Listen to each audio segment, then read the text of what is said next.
Hey, it's time for the Ktdata Anime Podcast with Deedo and Ktdata. In this episode, we forget a lot of names. I forget the line that I needed to read in this cold open. I talk about why I need to pick up my phone during all these broadcasts, and Deedo learns how to spell firetruck on air. All that and more coming up.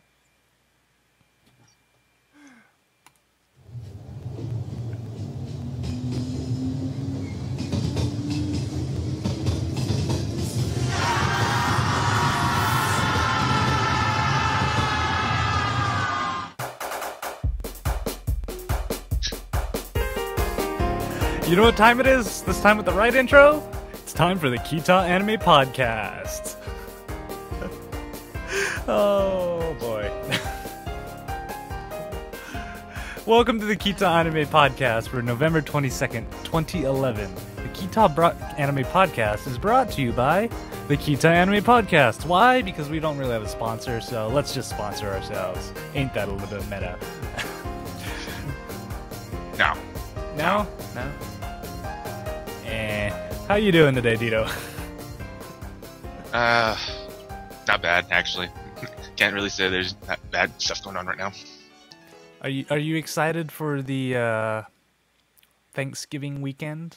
Because this is the week of Thanksgiving for all you guys that aren't in the U.S. This is the week where we have our Thanksgiving. I know for some of you it's just a regular week, but for us, we only have to work 3 days a week.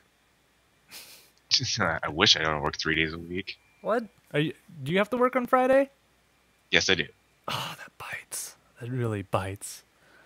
At least you're gonna have turkey on Thanksgiving, right? Actually, I'm gonna have turkey on Thanksgiving and the day after Thanksgiving. Ooh, fancy. I don't even I know. get 2 Thanksgivings. I don't even know what I'm gonna be doing for Thanksgiving. Maybe I'll eat a cup of ramen noodles or something. Yes. You have to find the turkey flavor. Isn't that like the American thing to do? Is just eat ramen noodles all the time? Or have I just been in college for too long? No, I still do it. All right, so for all of you who've never seen the show, and dude, we're in episode 3. Why haven't you seen the show yet? What we do is we grab 3 animes that are airing currently in the fall season. We watch them, we comment on them, and that's pretty much it. Maybe we'll add. We some will be CG doing Clash. Yeah, I'll Michael Bay it. Also, be aware too that we will be giving out lots of spoilers. And if you have not been watching the shows up to this point, I do recommend to backtrack, check out the shows, and kind of follow us too, because we like to have some fun with our shows too. Oh, definitely. And besides, the nice thing about this is that if you're watching live, we record everything. So just go back and play it, and then you can see how we've improved. Maybe. Or watching us completely mess up and before we actually do the actual recording. So. Oh yeah, like that's gold for you. If you want to watch live, that's the best time to do it. But anyways, if I can click the right button, which I never can do, should we go into our first anime of the night? Let's go. Ah! So everything that makes me whole, 今君に捧げよう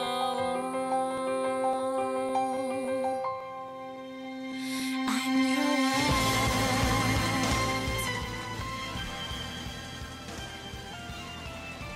And our first anime is Guilty Crown. This section is brought to you by... Shoes. Going the extra mile. Oh yeah. Are we gonna get Tiger Woods on the show? No. Anyways, so when we left last... one of these days I'll be able to say that. When we last left off, Shu gets a new roommate, learn a few rules about the void, a little bit romantic floating scene where you're like, oh, isn't that adorable? Oh yeah, and they drank a lot of Dr. Ginger. Great for the palate. Oh yes, definitely. Dr. Ginger, I want to meet you. He's real, right? All right, so Dr. Ginger. We're looking for you. So we find ourselves with Shu, now with the Resistance, and meets up with a very interesting person. And of all the stuff it's a girl in a wheelchair. Oh yeah. Isn't that awesome? Just the little girl in the wheelchair.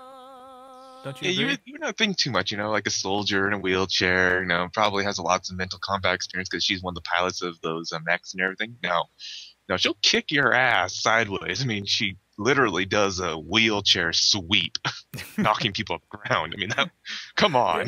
Yeah, I love that how she just like took him down with pretty much one hand, and he's like, "Bleh," because of course Shu, who has no idea how to act around, well, anybody Anyone. at all, goes, "Oh, don't worry about it. You're in a wheelchair and all," and she just, "I'm your boot camp instructor, so you better tie up those bootstraps and get ready, or I'm just gonna beat you down, boy." Pretty much that's what she does. Quite literally. And you figure that after all this training and everything, because he has to go through like the basic qualifications to become part of the group, and has to take a mock exam after I believe a week. Yeah, it was about a week, and then for some reason they decided to strip him down naked at the beginning of it, which I'm very confused about. Very That's confused. right. But the funny thing is too, like in the beginning of his boot camp training, he loses the pen that that general gave him from the GHQ, and it ends up in that girl's hand. Okay, I know I just completely brain fart something self, and I forgot her name. Girl in the wheelchair.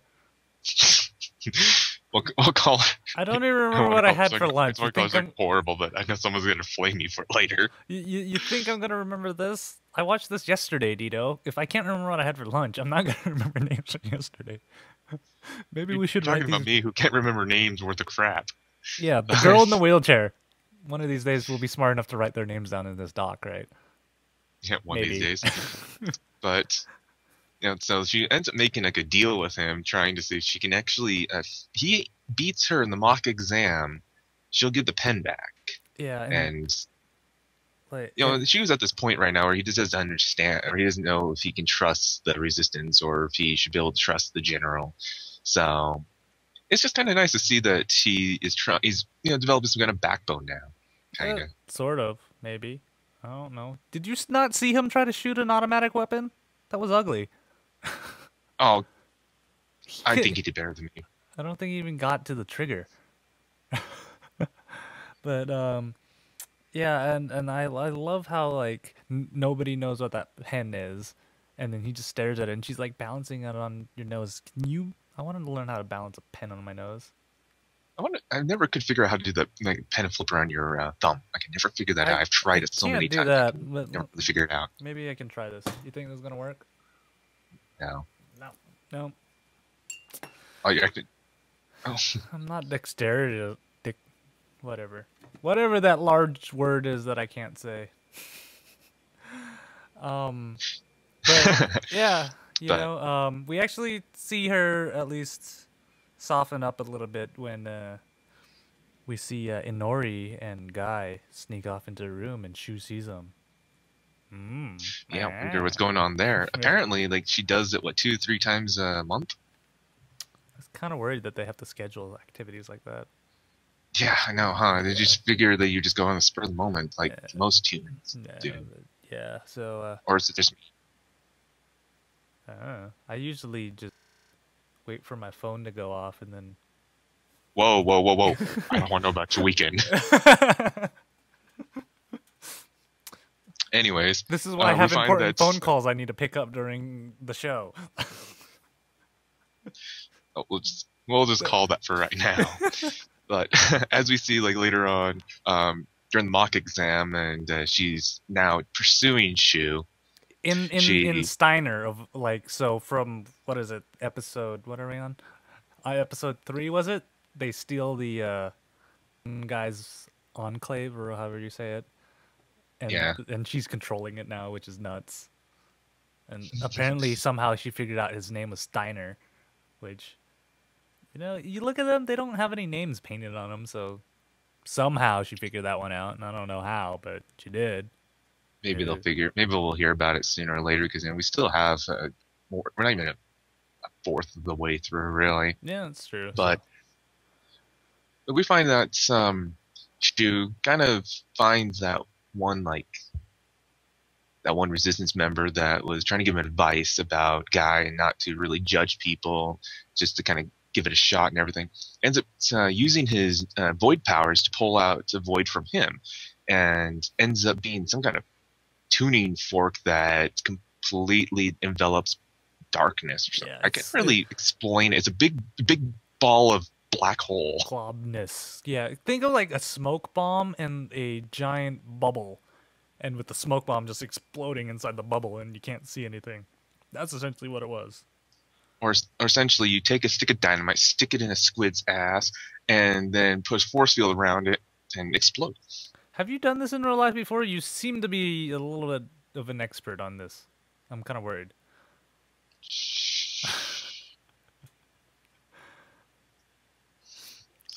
But yeah, and to be honest, I really did not like this episode. To be honest with you. Yeah, I mean, the one thing that really drew me back on this whole episode is that it's character development. I know it's all character development, so you see like how they're going to react toward this and everything. But near the end of the episode, we do see some interesting things going on. I mean, like they start talking about the new the weapon that's orbiting over Japan and everything, and apparently it's so accurate, so devastating that we actually see it in action, and where the resistance was supposed to go on a mission, and that whole resistance but Guy survived from this attack. Yeah, and it's crazy. I actually like where they're going with this by actually naming them after, antibodies and immune systems. You have the apocalypse virus, and then this one is the leukocyte. So I'm waiting for like the macrophage and the, I don't know what else. Macrophage, the T cells, the B cells. What was the virus from Resident Evil? I'm waiting for them to pull that one out T-virus. too. Yeah, the T virus. I'm waiting for that one to come out too, so everybody just turns into apocalypse, and we'll have this crazy Resident Evil 5 mashup, right? That would, if that ever happened in the show, when they start creating zombies or zombie-like things, I think the show's just going to completely start going off the chain. Lack of ghetto words there, but I would love it. But yeah, that leukocyte cannon, and it's not just one cannon too. It's like a series of satellites that stay in a geosynchronous orbit over Japan because Japan's all important and all. But yeah, I like how it does an infinity loop because that's how it works in real life. Just put everything in infinity loops. At least they're consistent. At least they're consistent. Yeah. And I think it's really funny though that now that Guy comes back from his mission and everything, the only one that survives starts talking about how they're going to take out the leukocyte. And before the mission and everything, you see Guy in his room and everything. We find out that he's on some kind of blood transfusion. Yeah, it looked like a dialysis machine to me. So yeah, that's what his dialysis. Couldn't remember the name. Maybe he's got bad kidneys. Yeah, that just seems like the reason why I'm like, why he needs Enery there. I have no idea, but you see like a little part of him just starts softening up really, really bad. And he's like blaming himself and like wondering why he's the leader. What good is it? And it's just like, it's really interesting to see him kind of just mentally break down like that. Someone who's so tough and so hard on everyone, just all of a sudden just kind of whittles up and almost down the same level shoe. Yeah, you kind of get more of a, because every time we've seen him so far, he's kind of been that little bad, hard-ass. Yeah, the hard-ass general who's like, let's go, we got to fight this fight the good fight and win. And we finally see him, how much he actually, how he's dealing with the pressure of all of this, because obviously, everybody's believing in him, and that's hard on a guy. And the interesting part about this is at the beginning of the scene, it looks like Inori's walking into the room, but by the end we find out it's Shu. And then I don't know why they did this, but he was wearing a rubber glove or a latex glove, which kind of worried me a little bit. But, like, I don't even see the reason why they needed to put that part in. Yeah. It's mainly due to the fact alone that what I assume is that it was a handprint of Inari. So that the only people who can enter this, because as you see in the top says Inari certified. Yeah. So I figure that the reason why they did that is so that Shu can see the side of Guy that no one has seen. And I think at some point that they kind of find a little mutual respect, but at the same time too, they exchange blows. They just start beating the crap out of each other. Yeah, I actually enjoyed that. Finally, we actually see Shu, taking a little bit of initiative, and just decking him, trying to deck Guy, and that's the first time I've actually seen him fight in quotes without using a void or something like that.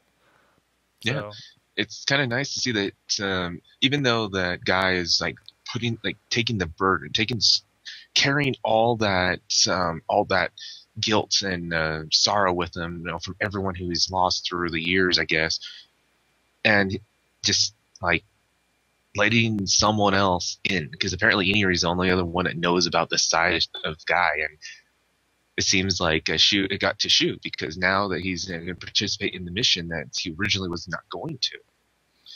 So now we see that the mission is going to take place, and they get down into the GHQ headquarters to go down to the sub level or something like that, yeah. to take out the control system to the Liquorite.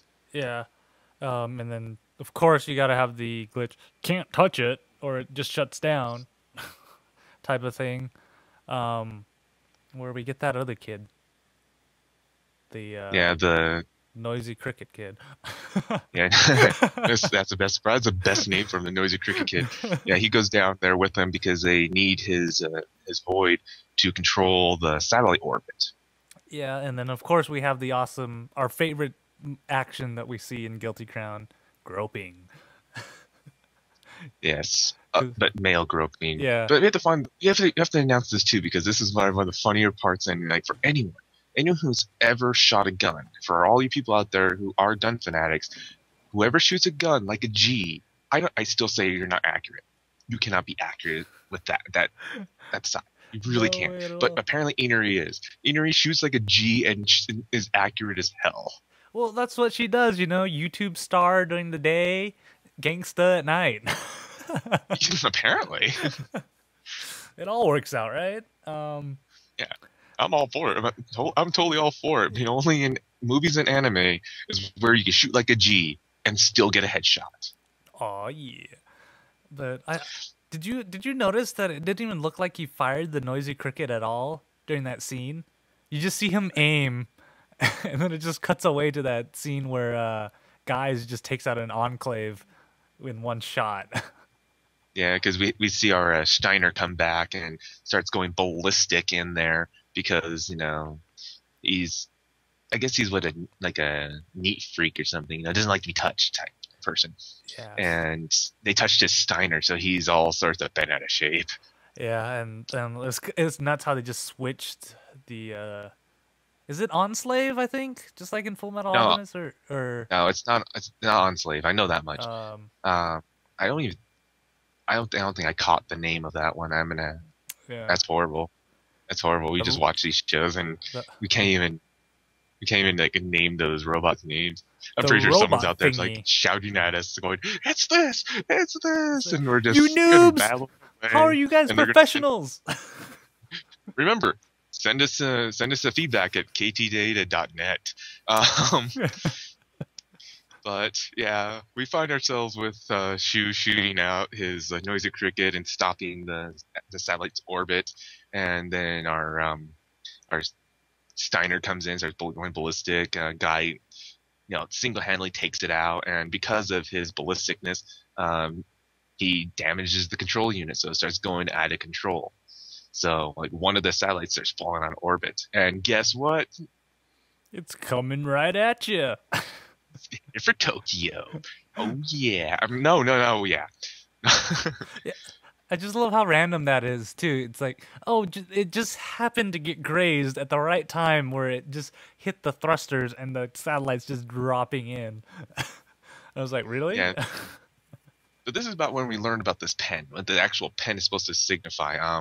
You're supposed to hit blue, blue, red for him to send a signal, and then the GHQ would be down there, ASAP. But we find out is that if you hit that combination, the satellite shoots directly at where that pen is. So essentially, you're boned. Oh yeah, and then guy in his normal fashion just like, oh yeah, I knew it did that, and she was like, what? Oh, Yeah, it was just one of those like going, seriously, guy, what don't you know? I mean, you can see voids. What else can you see? Because if you can see Jesus, I want to see him too. But of course, guy being the I want to just like do everything for everyone type stuff. That's the whole hero, like I am a hero type BS thing. He tries to he wants to line up the two satellites, the one that's coming down, and shoot one of the use that satellite to shoot the other satellite out of the atmosphere, but at the same time too take the grunt of the damage because it's a beacon. Come on. yeah.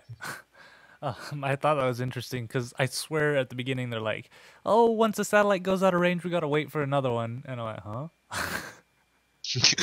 hold on. Wait 5 minutes. Like, just stand right there. Hit the buttons, but stand right there for 5 minutes. I need you to cooperate with me. But then we see this. We see something that I was not expecting, but at the same time too, I found very fitting for Japanese anime. For anyone who's ever seen most animes and they come around with mecha and everything, the Japanese have this very notorious thing for making things combine. oh yeah. Yeah, like everything, Transformers combine itself into bigger stuff. Tenatop and Gurren Lagann, it combines. It's just all these other ones. Come on, Voltron. Power Rangers combine. But apparently you can combine voids. So we see our Noisy Cricket combined with Inari's Sword of Death turning into a big cannon of doom. And then the thing is, I didn't even when I first saw him, like, that just looks like a giant sword, and then all of a sudden he just pulls it out, and what was the line he said? Is like, oh, and then I'm gonna fight it with this thing, and I just really most cliche line ever. I was thinking of two things. Either one, it's going to shoot a really big cannon. I was going to think Gundam Wing proton cannon or something like that. Or he's going to fly in the atmosphere and do some kind of a stride thing. Yeah, I really think it's one of those two things that happens, and then it turn into a Gundam thing. I was quite pleased because of the 3 satellites, he was able to take out 2. Yeah, because it's pro like that.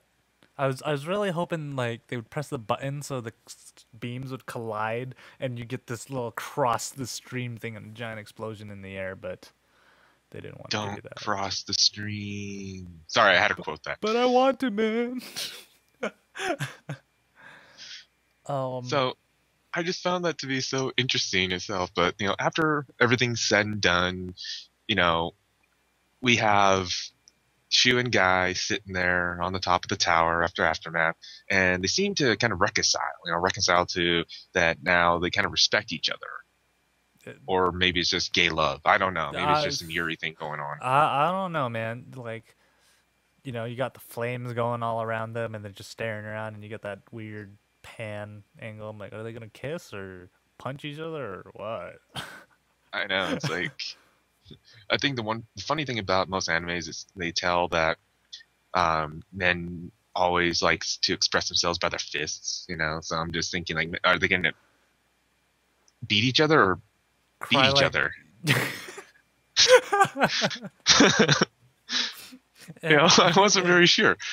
But then we go back to the GHQ laboratory headquarters thing, and apparently it was something that they kind of had planned out. That something this might just happen, and we have this creepy upside down kid who we don't know. I have no idea what the hell they even think of. Just out of the last 30 seconds, he just spider mummy. Yeah, I was just thinking going, wait a minute. I thought we were doing Guilty Crown, not C3. Yeah, and I'm like, okay, I'll go with this. And he's just all according to plan, and they just kind of cut away to the credits. And it's what? What the hell? Yeah. So I'm still curious to see what happens after this and how this develops out. And what I really want to see is how Shu's mom actually fits more into this, because we see the boss that's always talking to Shu's mom pretty much in every episode now, but we don't see how she fits into it yet. And I'm really curious how that's going to turn out, and I hope it's not cliche. Yeah. I'm wondering that what will happen when Shu's mom finds out that she's a part of the resistance, because I'm pretty sure she doesn't know. I'm pretty sure she doesn't know that Shu's living with a girl in their house either. What kind of Sure, parenting? touche, What kind touche. of parenting is this right here? You know, Modern. it's like, imagine the kid, just the dinner talk. You know, like, oh yeah, mom, I picked up this random girl. She happens to be a YouTube star, and she wants to stay with us. And I also joined the resistance. Oh, by the way, she's their sharpshooter too. Yeah, if I was a parent and my kid said that, I just stare. Yeah, I would quite literally just stare.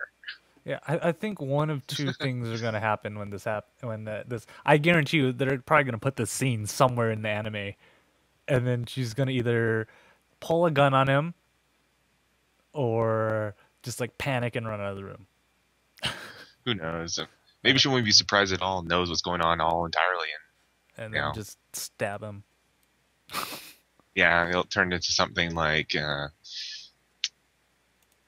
knows? And there's so many animes out there with just random stabbings. Yeah, and the thing is, this anime is like all over the place, so I honestly don't know what to expect.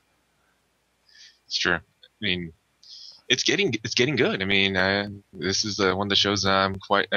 I want to watch more of, but if I do, then I'm gonna get backlogged and probably start quoting stuff in the next episode and Yeah. spoil our next episode in Kita, Yeah, and I don't want to do that. yeah, but yeah, I'm excited, and I just really hope they don't have another cliche episode like his training one was. Like I struggled to finish that episode because it was so cliche, and you could tell what's going on about halfway through already. But Yeah. hopefully they'll dive away from that and go back to more of how episode 5 and the first other 3 episodes were, or 4 episodes were. So, you know, You mean episode 6? yes, 6. Yeah, 5 was. 5 is the one Yeah. you didn't like. Yeah. You want more if you don't like. Yeah, you know, because I really suck and take forever. And apparently, if you guys looked at the show notes for last episode, it was the wrong episode until I changed it a day or two ago. All right, so let's jump on to anime number 2. Oh, come on.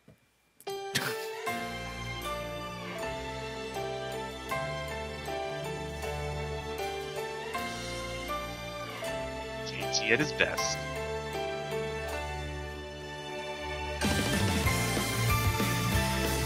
Episode number 2 is C3, and it's brought to you by Maintenance Procedures. Sometimes you gotta do what you gotta do.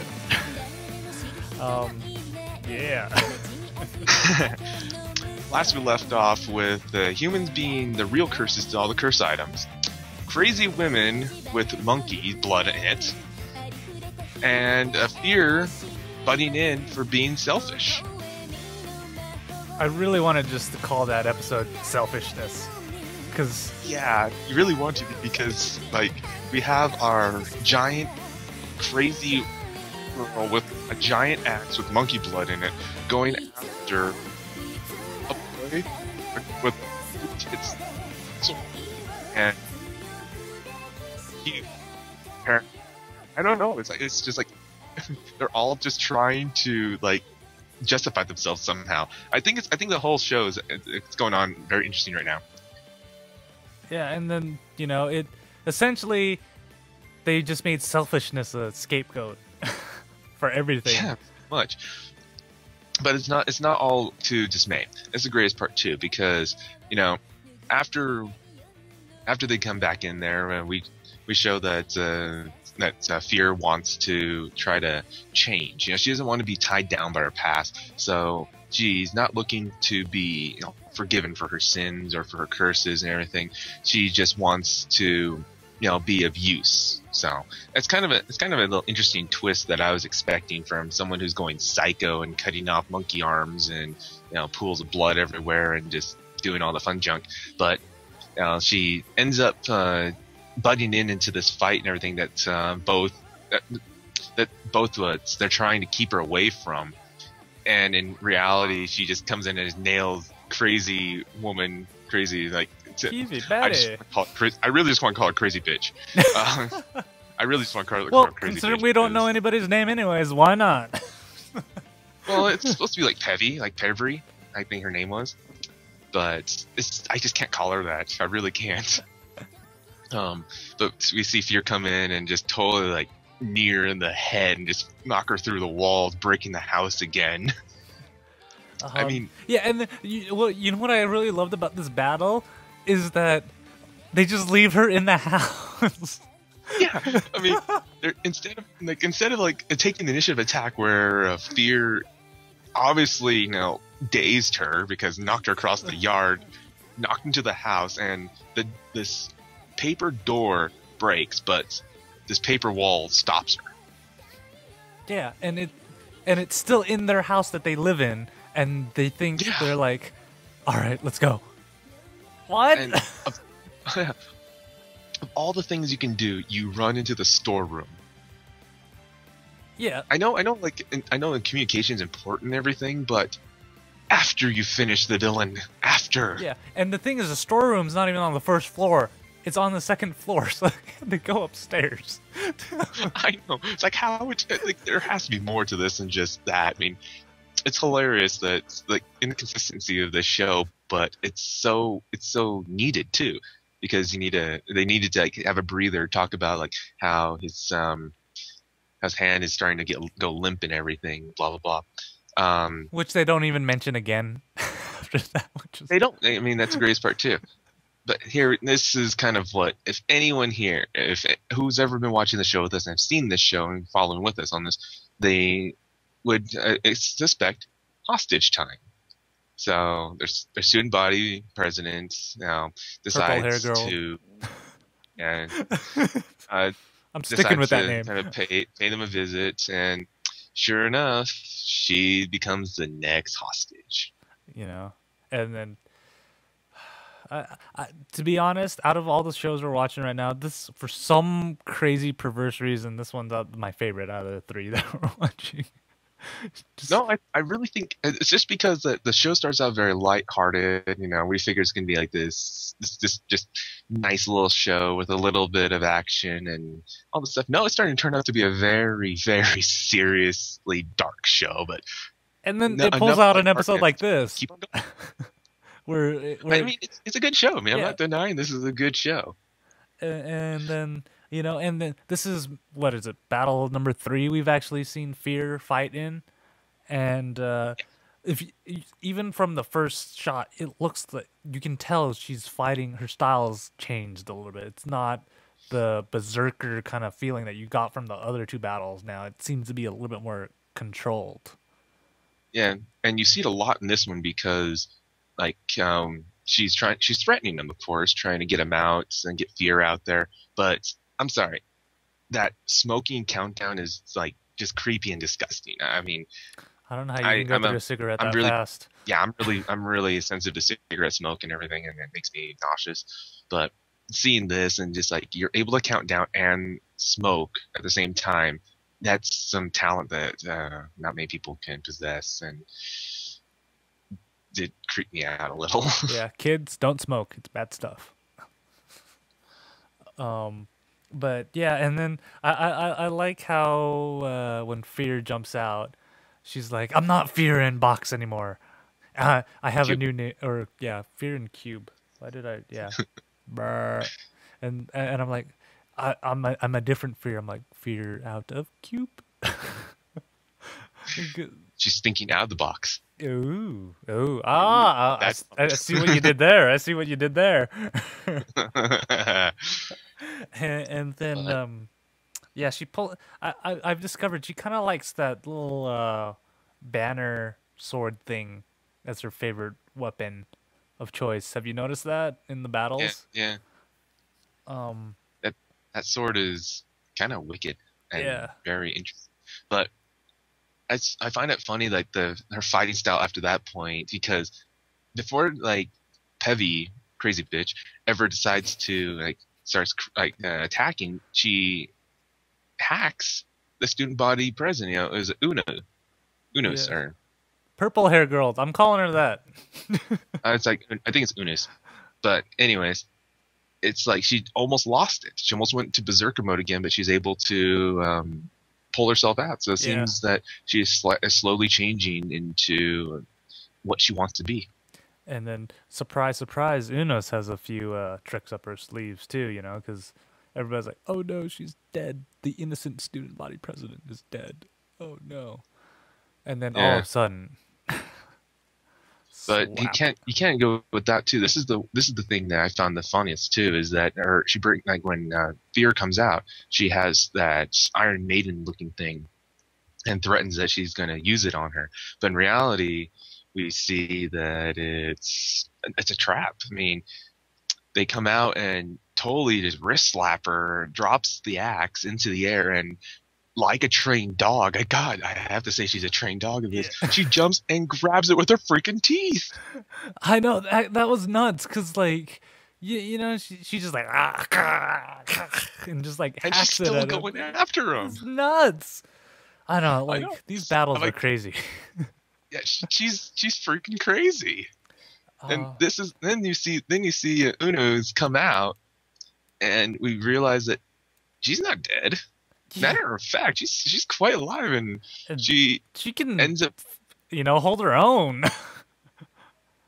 and just like totally I don't know beats the crap out of crazy dog lady, and then Yeah, but she's after all this. Okay, seriously, after all this punishment you've seen her take through the show, what the hell is she made at? I don't know anti-mantium. Because Is she or Wolverine? something. Because like Fear throws that circle blade socket of socket of doom at Yeah, her, that like cut it her breaks didn't her that wrist yeah didn't that cut off her other arm, and or then something. But yeah this one is just like it looks like a blunt saw just like eating away at your forearm, and it's just like going ow. I was like Ow. oh, and then of course she goes into some crazy delirium, and our favorite character, Spider Mummy, comes out. Character. Spider Monkey's back, guys! Yay! Or is she? Maybe not. In her delirium, and then this is what really caught me off guard. After that, she's all tied up and defeated, and what's her name? Unio. She's like, "Oh, don't worry about it. I'll take care of it." And then walks up to the what is it, dance party, and just like a computer, just pulls out this chip, and then throws it to Fear, and I'm like, "Dude, that's just like Rockman EXE. Check in. Use all the powers." Yeah, but then we see that she's wearing some kind of S&M bondage too. Yeah, Where and they're like, this is apparently a cursed clothing item too. That it was from from the years past that some guy was just really into S&M, but he kept on yeah, like killing off all his so-called victims, I guess. yeah, And the clothes became to where whoever wears it cannot die from external injuries. yeah. But if they take it off, so Yeah, so it's essentially when you put it on, you can never take it off. yeah, it's crazy. And she's like, "Don't look, it's embarrassing, I was like, embarrassing." well, of course you're in bondage. And there's like, what's that? And the funny thing is, she explains some of it, and then does the tough guy puts on his cape and walks away look, where she just like Yeah. flips on her jacket and like, talk to you later, peace out. But this is when the credits come in, and for anyone who had missed this, watch through the end of credits on episode 5. Just watch to the end, and I'll leave your imagination to the rest. Yes, you will That's figure. all I'm gonna say. Yes, you will figure out where in the world we got that ad read from. So if you don't get that ad read, watch until the end. Which threw me off Yes. too, because I'm like, oh, it's almost over, and there's like 5 whole minutes after the ending credits, which was weird. And then, But yeah, then we go on to the next episode, and they're back at school, and it seems like everything is just normal again. You know, they have their lunchtime cooking competition, and then Shu wants, or no, not Shu.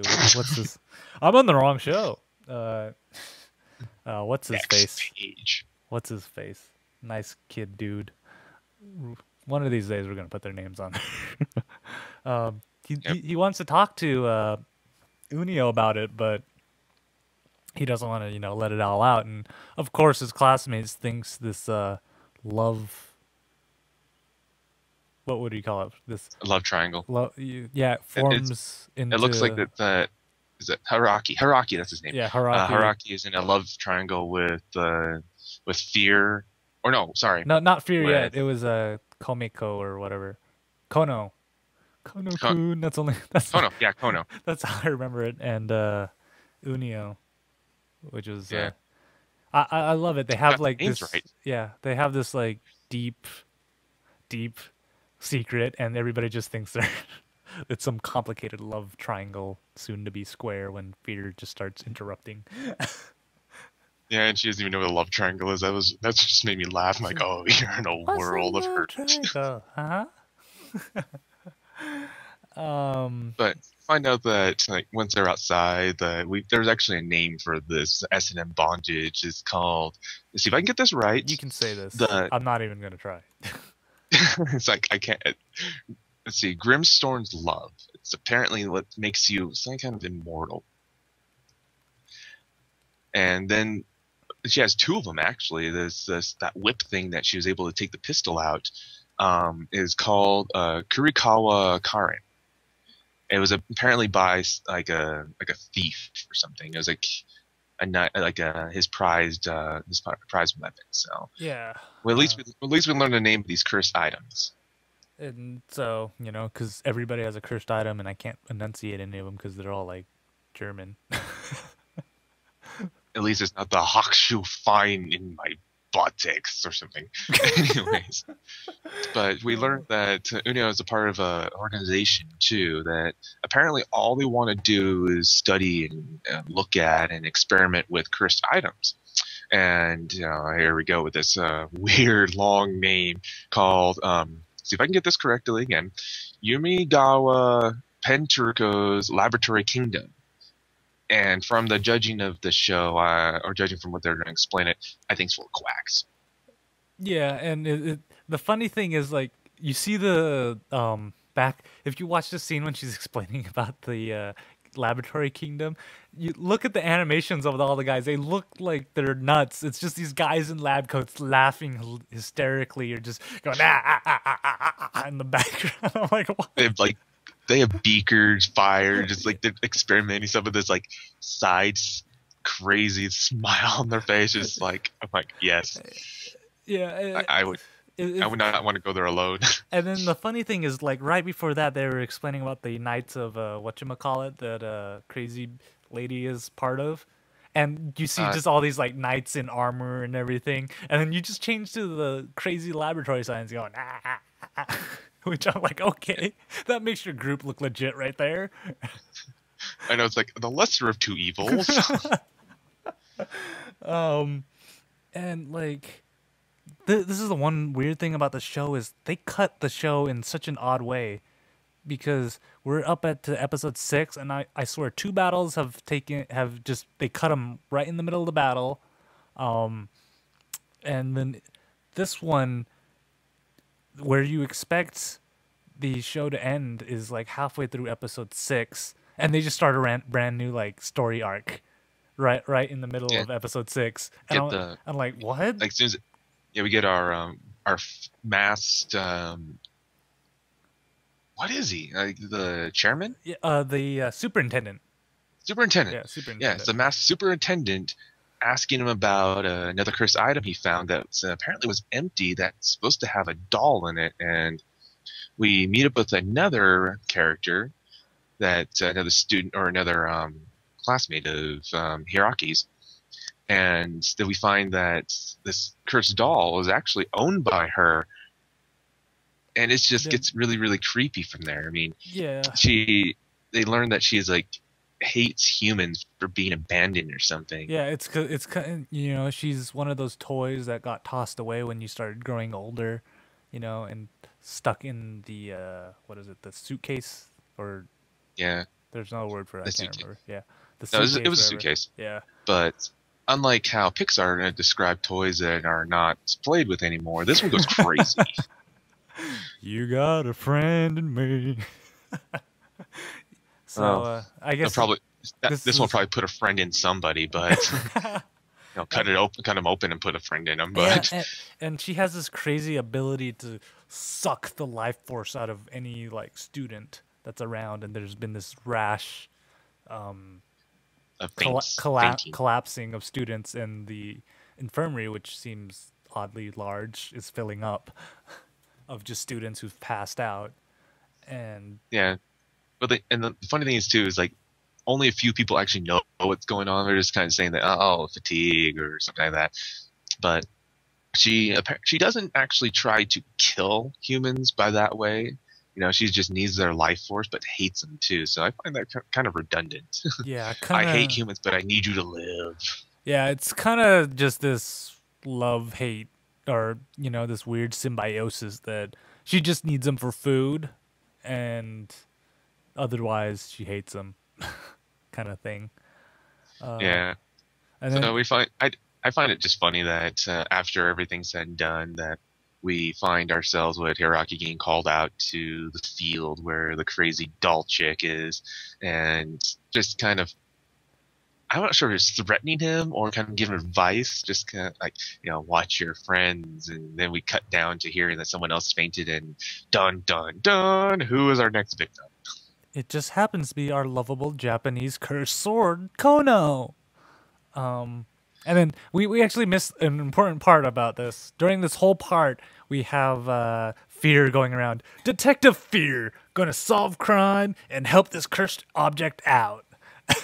Which I actually, that's what I was talking about, how weird this anime just goes from like super, super dark to this more light-hearted feeling in just 2 episodes, which is crazy. I like the balance. I really do Yeah. like the balance between lightheartedness and super dark. I mean, it feels like it somehow they mix together. It's not like Higurashi where it's just absolute crazy. Yeah, it's because normally when you see these 12 episode series, it goes through that formulaic. First few episodes is your usual lightheartedness, and then the middle few episodes is starting to build up. You get less of that lightheartedness and starting to build up for that final battle, and then of course the last 2 episodes is the final battle where you're like, I want more of this, but you're not gonna get any more. Type Yeah, thing. or But it turns into what like Phantom did, Phantom of yeah, Requiem. Starts out in like last 6 episodes, just kind of goes near and just kind of goes flame ball. yeah, It just yeah. it sucks. Yeah, this is actually I actually like the mix of it because where I thought it was going to be dark throughout the whole series after episode 2, to be honest, and it's giving us good balance of it, and I think that's part of the reason why out of all the 3 series, it's my favorite one to watch so far. You know, I kind of feel that way with you too. I was thinking more like after the second episode, it would just like be completely all about trying to get Fear to reconcile, or trying to get her to change and stuff like that. But then they start getting back into the school atmosphere, so I figured they start focusing on that. No, it's just kind of like they just touch on it. They touch on the school aspects. yeah, and it's crazy, and like I said, those episode cuts too. I think it actually helps a lot with this. So it's kind of weird how you do it. Like I think the series might benefit if you watch it just in one long stretch.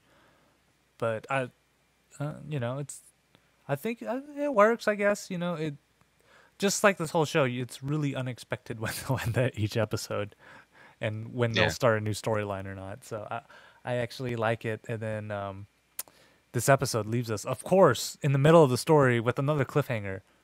Who's Yeah. next? Who is it? Who is our victim? Dun dun dun. My money is the superintendent. that would actually be And then hilarious. and then we'll see. I would not. I could not take the show like dark anymore. If the superintendent was an ex-victim, I would find that hilarious. Oh yeah, and then we'll unmask him, and it comes out as just the troll face. He'll take off his mask, and it's just It's the just troll a hair. face. So that's it for this episode, and I guess we'll move on to pretty much all drama now. No more high school schoolness and all that stuff, and hopefully I can press this giant play button to play the theme. Oh, all right. Ah.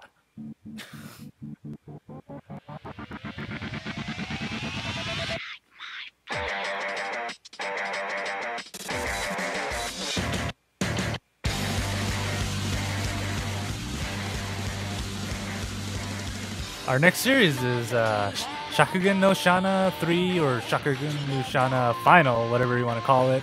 And it's brought to you by Firecrackers. Firecrackers. Because why not pop in excitement since... Did you actually look this up?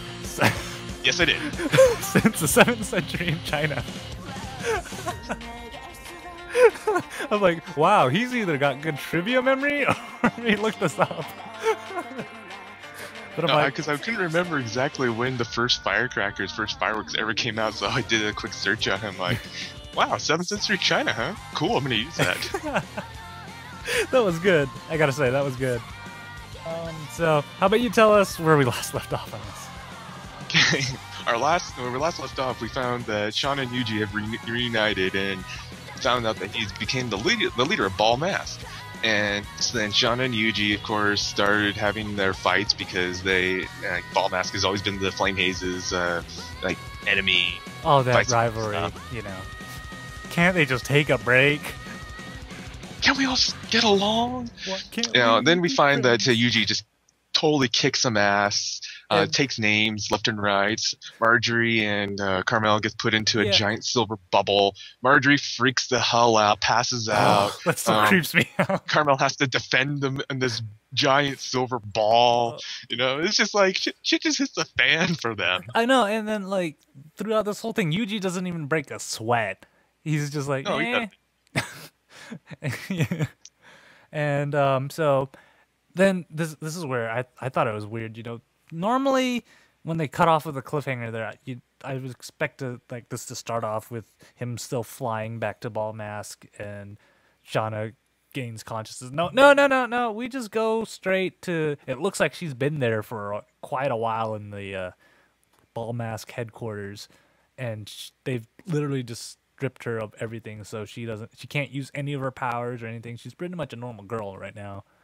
And, it's a chain on her wrist it's called a unrestricted spell, and I find it just to be very interesting that at this point, we see us like further back in Shauna's past. Yeah, and what really got me was like when I saw this, I'm like, oh, please not another clip episode, please not another. And the thing is, the other one wasn't even a clip episode, and I just part of me is just like they're teasing for a clip episode, and I'm like, I'm gonna die if they do this. Yeah, I was the same way. I'm just going like, no, and the clip episode only lasted what, like 3 minutes? Yeah, but it felt like an eternity too, and I'm like, no, don't do this. This is your final season. Don't waste time.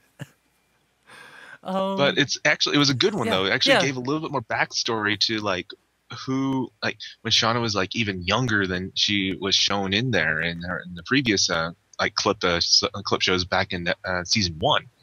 So yeah, it shows a bone guy, Shino. Yeah, Shino. Shiro. As in Shino. Shiro? No, Shino. Something with an S.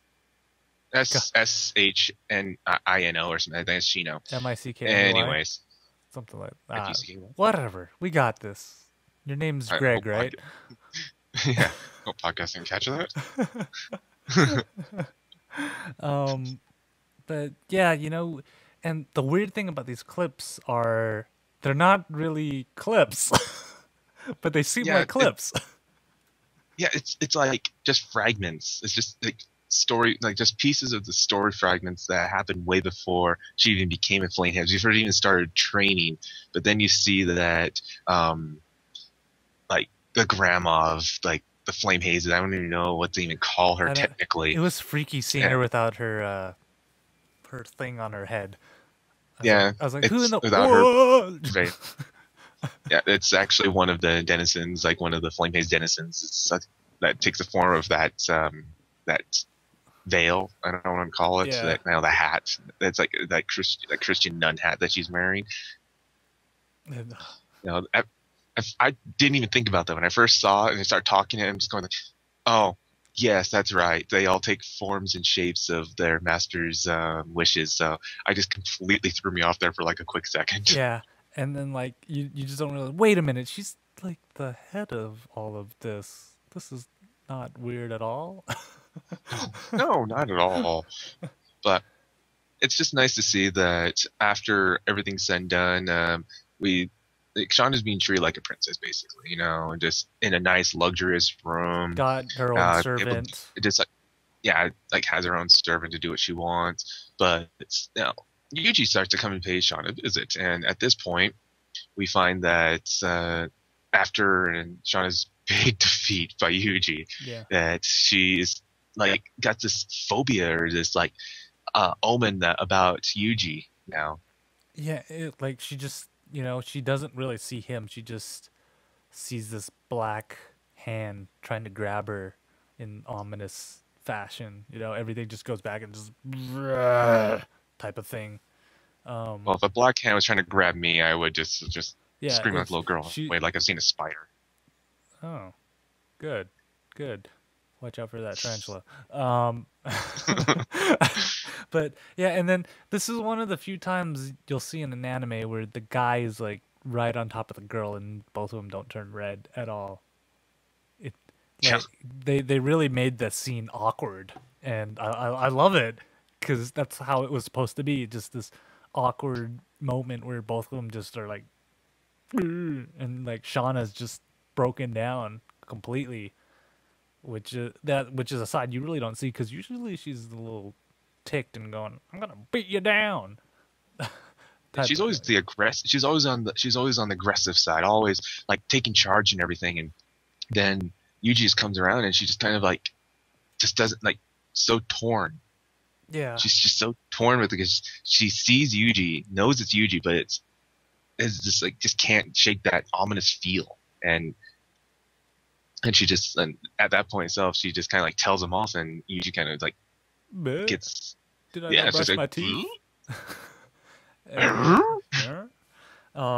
And then so that like I'm liking this dynamic. Like I was kind of on the fence on Yuji's now the bad guy, and this is gonna be some sappy love story type thing, but I'm liking the dynamic between the two right now, where it's kind of not what I was expecting to see from this.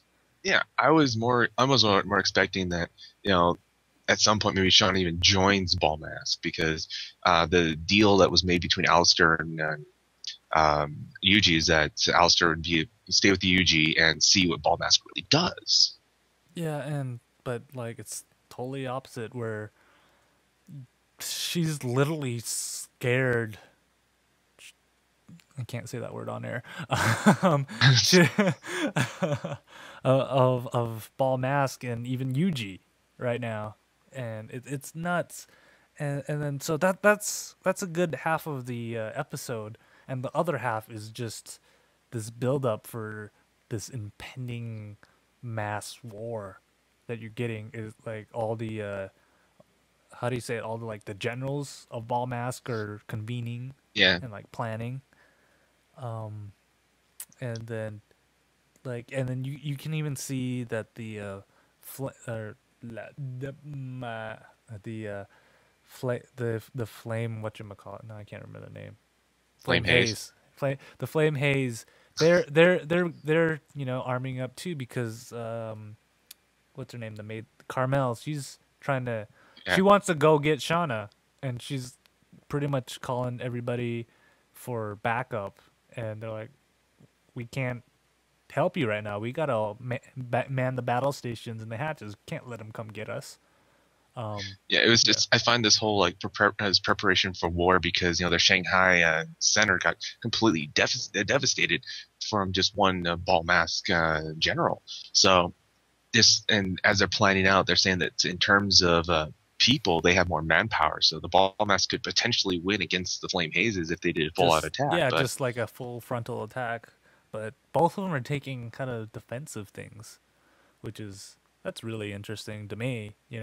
Not one side's not being aggressive to the other. It's kind of a Cold War type of tactic that you're seeing now. Even though nobody really agrees about it, but it's and really interesting to see how this is going to turn out. But I what? find it I find it more interesting about this preparation for war is just exactly what like their strategy from this too. They're saying how they're using basic strategy and everything, but then a lot of them are not agreeing because they feel like it might be a trap by like getting the Flame Haze elites in there and start taking out their generals one by one, prolonging the war as much as possible. Yeah, and it's what I thought was cool was you actually in one scene, I don't know what episode it was, but in one scene you see a map of all their strongholds, and you can actually kind of tell. Like from I don't think from the other series you really got kind of that top down view on how everything was laid out, because I remember being like confused where everybody's base kind of was in the other Yeah. series, and this gives you like a visual on where everything exactly is, which was really interesting to see.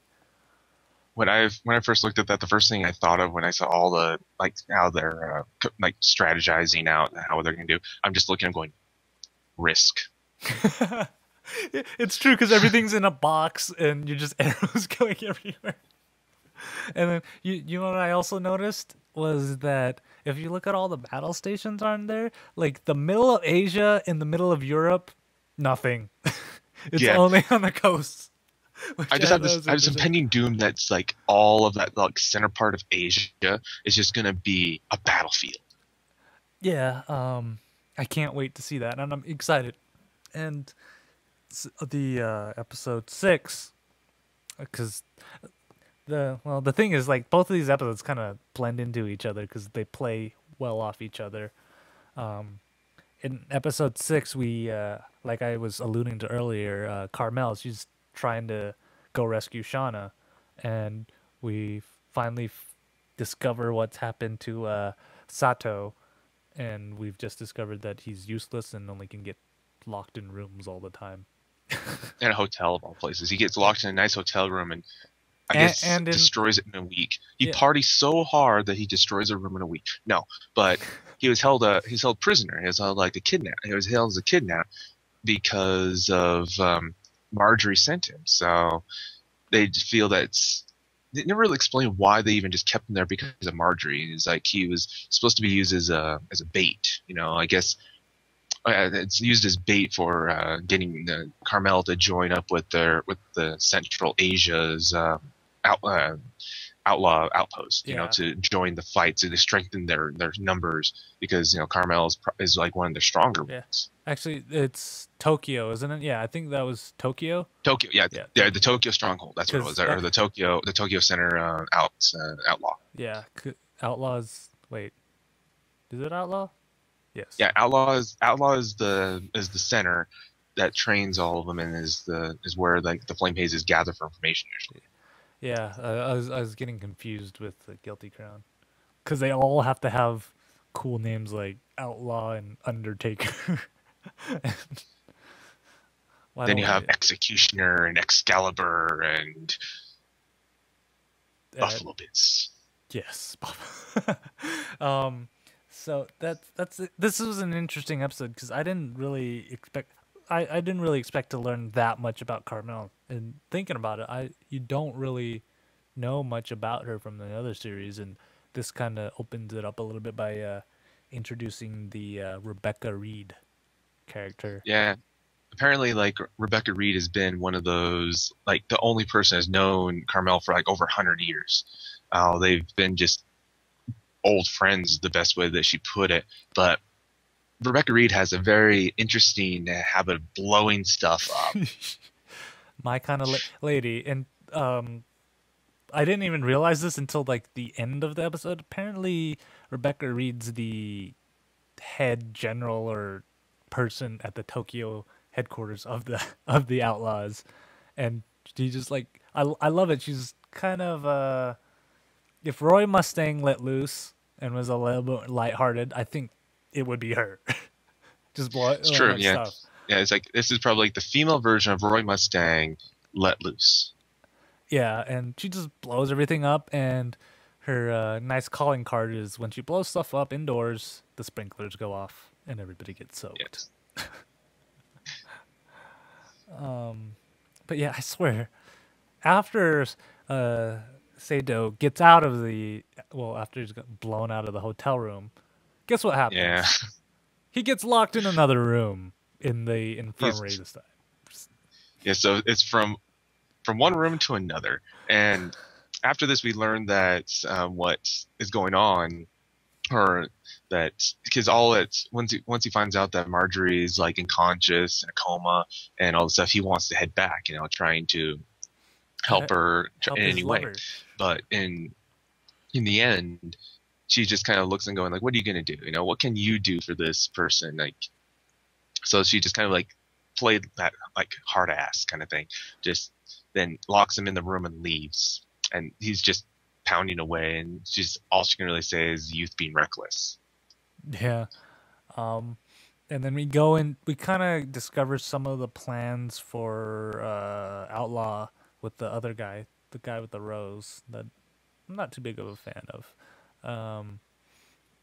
And then all of a sudden we just go into this flashback of one time when Carmel and what's her name, Rebecca, were out in the desert somewhere because that's where all these things happen is out in the desert. In the desert, of course. Yeah. And they find like some kind of centipede, pincer worm or thing. something. Yeah.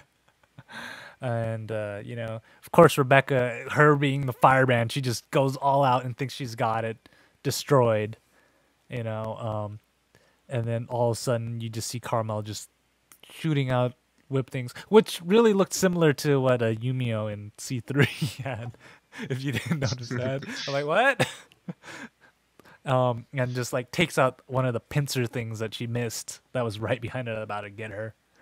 The thing about this one that made me laugh the hardest was that, okay, Carmel has her like bandage whip things and just goes through and cuts it off, but then it explodes. What about this thing explodes? It had to go, it was on a full stomach, and then I would not want to be around that. it's like those Nickelodeon shows where they just had the goo everywhere. Same thing, man. It just wanted to be on Nick. It was a graboid. And then after that, we cut back, and the guy's like, "Hey, hey, hey, you paying attention to me? You go with the plans?" And she's like, "Nah, I think I'm gonna go help out Carmel." And he's like, "You can't go." And then, in her style of explosions, we see our useless Sato in yet another room. Or he's still in the same room he was locked in earlier. The room, yet again, explodes, and she's like, "All right, let's go." But this time, at least he knew because he saw the light. He was just like, "Oh crap!" and just like takes off and Well, runs. he saw and the finds light. cover. He saw the light for the first one, and he still was just like, "Ooh, shiny." Yeah, he didn't know it was going, but he saw this and he's just kind of like, "Oh," and just Not runs off again! for cover. It was just funny because it's just one of those. Oh, you learned your lesson the first time, didn't you? I hope the rest of the series we just see him running away from explosions and getting locked in rooms. Yeah, but I have to put this one there just because this made me laugh the hardest. Is that Carmel's usually always level-headed, always well organized, stuff like that. And when she was preparing to leave for the rescue Shauna, she's just kind of like, "Where's my backpack?" And then her Dennison is just kind of like, "On your back." Oh. I was just like, what purpose does that have? But just be really funny. Yeah, and then she opens up her closet, and you see what her closet is. It's just the Homer Simpson closet, where she has multiple copies of the same maid's outfit for some terrible reason. Yeah, I never could figure this out because they don't show her in much other clothing besides her maid outfit. But oh man, Even in the I saw that. It yeah, just yeah. even in the flashback, she was wearing something like that. I really thought that because most animes they always wear the same clothes. They only do that for the fact that It's how it's you easier save on. to It's budget. how you It's easier save for the on animation. laundry, Not man. having to draw them in new clothes every scene and stuff like that. But they actually gave a viable reason to her in that one outfit is that she just has dozens of the same outfit. I find that hilarious. Yeah, I know. I'm like, The Simpsons. uh, um, but yeah, and we yet again in the show, it's you still have that impending doom, and of course, Jerkface in Tokyo gets the top position while Rebecca goes helps Carmel. And the one thing I was confused about though is the Lady Marjorie like sends a letter to Carmel saying that Rebecca's going there, and then someone with intel is going there. I'm like, is that Sato, or are they actually sending another flame haze over there that we don't know about yet? We'll soon find out. I mean, I'm kind of like we're halfway through this show already. We're halfway through Shauna and Guilty, or sorry, Shauna and C3, and there's so much more that I am kind of expecting. Yeah, it's nuts because I didn't even realize we're halfway through. I mean, we had this discussion right before. I'm like, dude, do you realize we're like halfway through 2 of the series already? That's crazy. And I really hope they don't rush anything in Shauna, but Yeah, I'm kind of getting that feeling that it might. I have a feeling that they might do it in the last 2 episodes. It seems like there's a lot going to happen in the next 2 episodes, but I'm anticipating from episode 9. But episode 9 is where we're going to see like the full out battle happen. Yeah.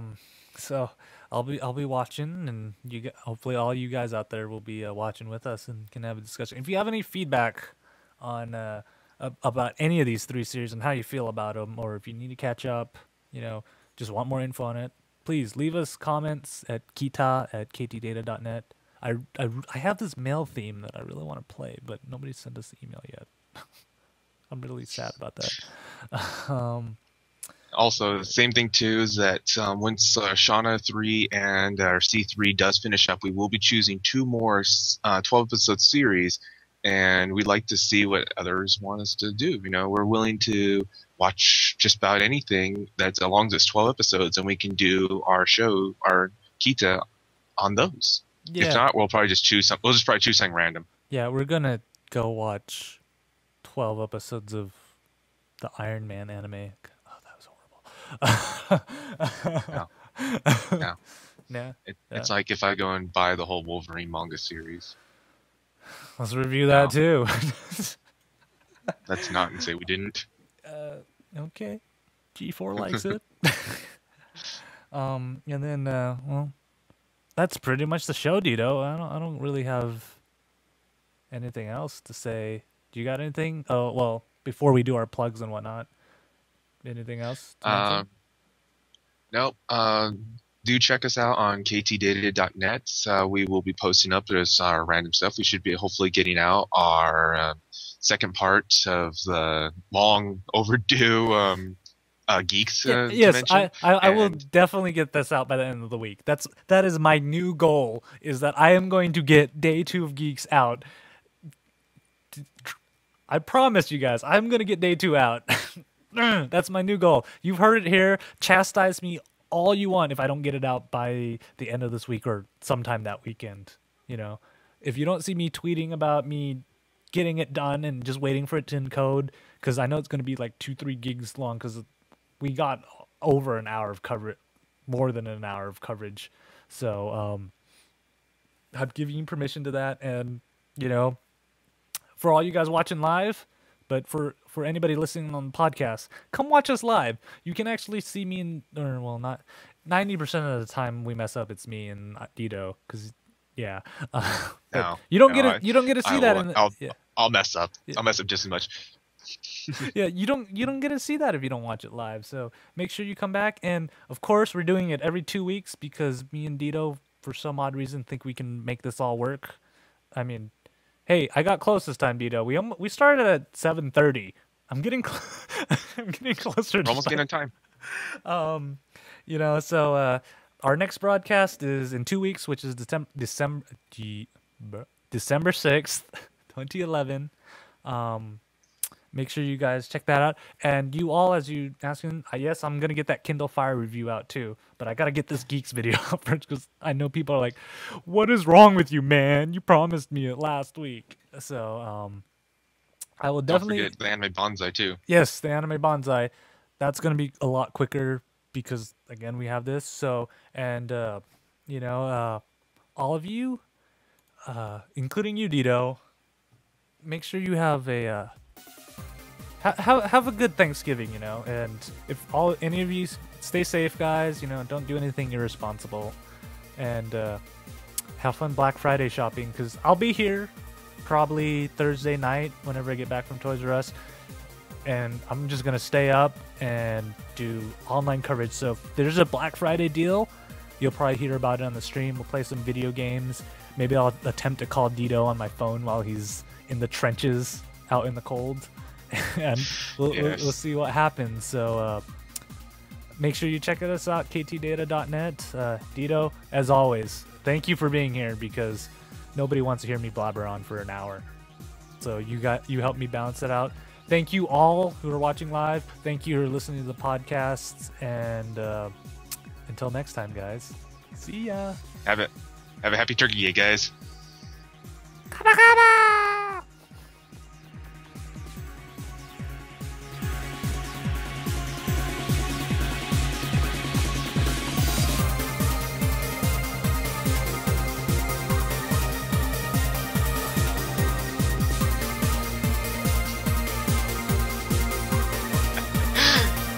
I think we're good there.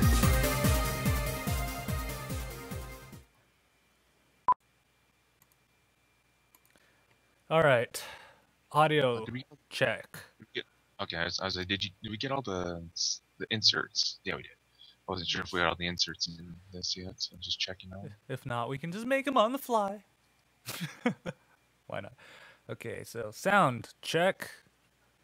Video check. Show notes check. QuickTime check. Pants. Uh-oh. Oh well, we're going live.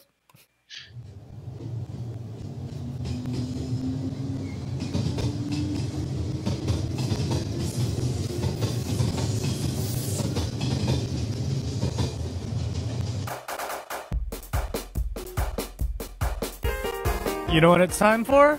The Kita Anime Podcast with Deedo and Ktdata. Yo, what's up, guys? How are you doing, Deedo? Yeah, I just realized something really funny right now. What would that be? We didn't have the intro right. What do you mean? Oh, bugger! Ah! This is not the right one. No, it's not. Not the right one.